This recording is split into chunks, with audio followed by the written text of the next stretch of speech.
दोस्तों नमस्कार। आप सबका बोलो तो समाचार में फिर एक बार स्वागत है।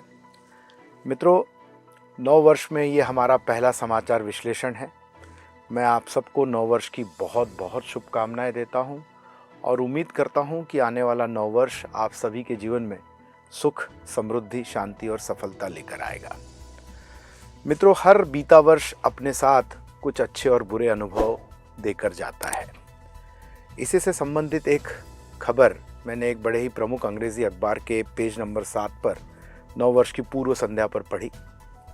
खबर का शीर्षक था top 10 natural calamities of year 2024, मतलब वर्ष 2024 की 10 सबसे बड़ी प्राकृतिक आपदाएं।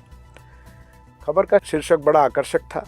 मैंने खबर पूरी पढ़ी, मगर पढ़ने के पश्चात मेरा समाधान नहीं हुआ और जैसा कि अपेक्षित था, इस विषय में मुझे और अन्य किसी अखबार में या कहीं कोई टीवी चैनल में इसके बारे में और जानकारी नहीं मिली। तो जैसे कि इस कार्यक्रम की परिपाटी है, मुझे ऐसा लगा कि मुझे इस विषय का विश्लेषण लेकर आप सबके सामने आना चाहिए। और जैसा हम सभी करते हैं, मैंने भी गूगल बाबा की शरण ली और इस विषय की थोड़ी बहुत छानबीन की। छानबीन करने के पश्चात जो भी जानकारी या जो आंकड़े मेरे सामने आए, वो मेरे लिए बहुत चौंकाने वाले थे और वही मैं आज आप सभी के साथ साझा करने जा रहा हूं। तो दोस्तों, ये जो 10 बड़ी प्राकृतिक आपदाएं हुई हैं, इनमें से 4 आपदाएं नॉर्थ अमेरिका में हुई हैं, 3 यूरोप में हुई हैं, 2 हमारे एशिया में हुई हैं और 1 साउथ अमेरिका ब्राज़ील में घटित हुई है। इन 10 बड़ी आपदाओं में जो कुल संपत्ति का नुकसान है वो है $288 बिलियन, $288 बिलियन। अगर मैं ये $288 बिलियन का हमारे भारतीय रुपए में कन्वर्जन करूं तो वो होता है करीब करीब 25 लाख करोड़। जी हाँ मित्रों, 25 लाख करोड़, जो कि कई देशों की जीडीपी से भी ज़्यादा है। दुर्भाग्यवश इन हादसों में 2000 लोगों ने अपनी जान से हाथ धोया है। अमेरिका में जो 4 बड़ी घटनाएं घटी हैं, उसमें से मैं 2 घटनाओं का जिक्र करना चाहूँगा। जो सबसे बड़ी घटना थी, जो सबसे बड़ा तूफान अमेरिका में आया था, उसको उन लोगों ने नाम दिया था हरिकेन मिल्टन। उसमें करीब $60 बिलियन, मतलब मोटा मोटी 5 लाख करोड़ का नुकसान हुआ और 25 लोगों की इसमें मौत हुई है। उसके बाद जो दूसरा सबसे बड़ा हादसा था, जो तूफान था, उसका उन्होंने नामकरण किया था हरिकेन हेलन। उसमें $55 बिलियन, मतलब 4.5 लाख करोड़ से अधिक का नुकसान हुआ और इसमें मरने वालों की संख्या बहुत ज़्यादा थी। 232 लोग इस हादसे का शिकार हुए। जो 2 घटनाएं हमारे एशिया में घटी हैं, उसमें से एक चीन में हुई और एक दक्षिण एशियाई देशों में हुई, जिसका मैं जिक्र करना चाहूँगा। दक्षिण एशिया में एक बहुत बड़ा तूफान जैसा आया था, जिसका उन्होंने नामकरण किया था टाइफून यागी। ये टाइफून यागी ने दक्षिण एशिया के 5 देशों फिलीपींस, थाईलैंड, वियतनाम, लाओस और म्यांमार में बहुत बड़ी तबाही मचाई। करीब 1 लाख करोड़ का संपत्ति का यहाँ नुकसान हुआ, लेकिन यहाँ मरने वालों की संख्या दोस्तों बहुत ज़्यादा थी। करीब 800 लोग इस हादसे का शिकार हुए हैं, जो कि कुल मरने वाले जो 2000 लोग थे 10 बड़ी प्राकृतिक आपदाओं में से अकेले 800 लोग इस टाइफून यागी की बलि चढ़ गए, जो कि 40% के आसपास होता है। मित्रों, ये सारे जो मैंने आपको आंकड़े बताए, कुल $288 बिलियन, जो कि 25 लाख करोड़ के आसपास होता है, ये वो आंकड़ा है, ये उन संपत्तियों का आंकड़ा है जिनका इंश्योरेंस था। जो संपत्तियां इंश्योर्ड नहीं थी वो इसमें सम्मिलित नहीं है। तो इसका तात्पर्य ये है कि वास्तविक जो नुकसान है वो बहुत बड़ा है। अब अगर मैं भारत की, हमारे देश की बात करूं, तो साल 2024 में जो सबसे बड़ी प्राकृतिक आपदा, नेचुरल कैलेमिटी जो घटी है, वो हमारे दक्षिण के केरल प्रांत के वायनाड में हुई है। आप सभी जानते हैं, वहाँ बहुत भयानक बारिश हुई, जिस वजह से बाढ़ हुई, भूस्खलन हुआ और उस वजह से बहुत ज़्यादा संपत्ति का नुकसान हुआ। 200 से अधिक लोग दुर्भाग्यवश इस हादसे में मारे गए। जब ये सब मैं खबर गूगल बाबा की मदद से पढ़ रहा था, इधर उधर से ढूंढ रहा था, मेरे मन में एक बड़ा ही स्वाभाविक प्रश्न आया कि आखिर ये इतनी बड़ी आपदाएं क्यों हो रही है। तो इसके कारणों की जब मैंने मीमांसा करने का प्रयास किया तो एक शब्द जो उभर कर आया वो ये था, क्लाइमेट चेंज। इस शब्द को मैंने भी बहुत बार सुना है, आप लोगों ने भी बहुत बार सुना होगा, लेकिन शायद मैंने तो कभी उसे इतनी गंभीरता से लिया नहीं था।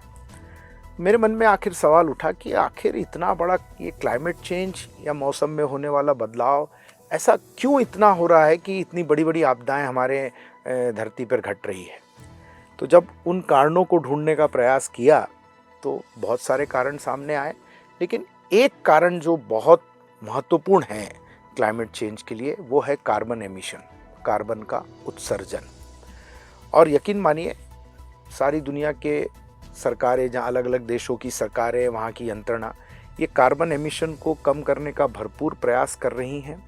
कई जगह सफलताएं भी मिल रही हैं, यहाँ तक कि यूनाइटेड नेशन ने कार्बन क्रेडिट देना भी अलग अलग देशों को शुरू किया है। बहुत सारे प्रयास अलग अलग स्तर पर हो रहे हैं, बट मुझे ऐसा लगा कि मैं एक व्यक्ति के रूप में इस कार्बन उत्सर्जन को कम करने में अपना कोई योगदान दे सकता हूँ क्या।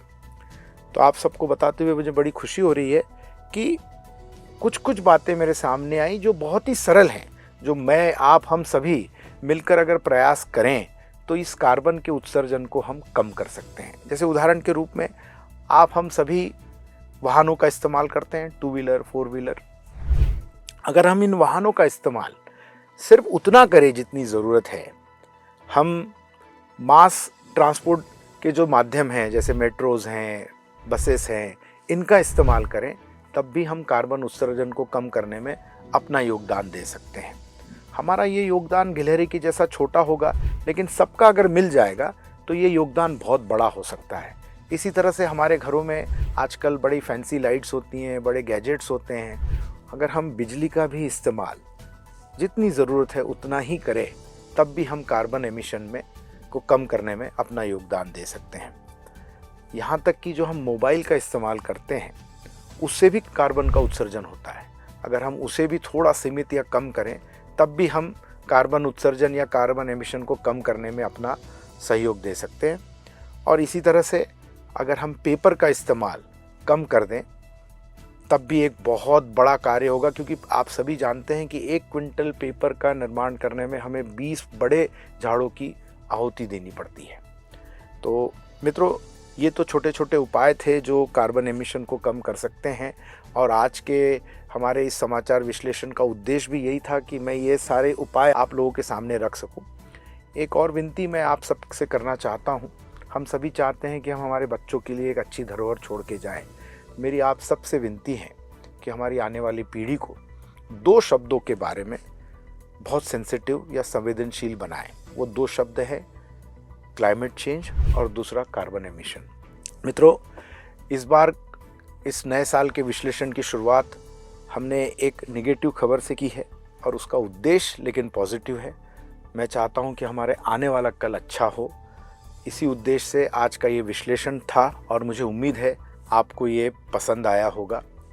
अगली बार मैं आप सभी के सामने एक बहुत अच्छी और इंस्पायरिंग स्टोरी लेके आ रहा हूँ, कुछ पुणे के IT प्रोफेशनल्स के बारे में, जो कि अपने आसपास के पहाड़ों को बचाने में बहुत बड़ा योगदान दे रहे हैं। अगर आज का ये समाचार विश्लेषण आपको अच्छा लगा हो तो इसे लाइक और शेयर ज़रूर करिए। अगर आपने हमारे इस चैनल को सब्सक्राइब नहीं किया है तो उसे सब्सक्राइब भी ज़रूर करिए। बेल आइकॉन का बटन भी ज़रूर दबाइए, ताकि जब भी हमारे इस चैनल पे कोई भी नया एपिसोड एयर हो तो आपको उसकी जानकारी मिल सके। बहुत बहुत धन्यवाद।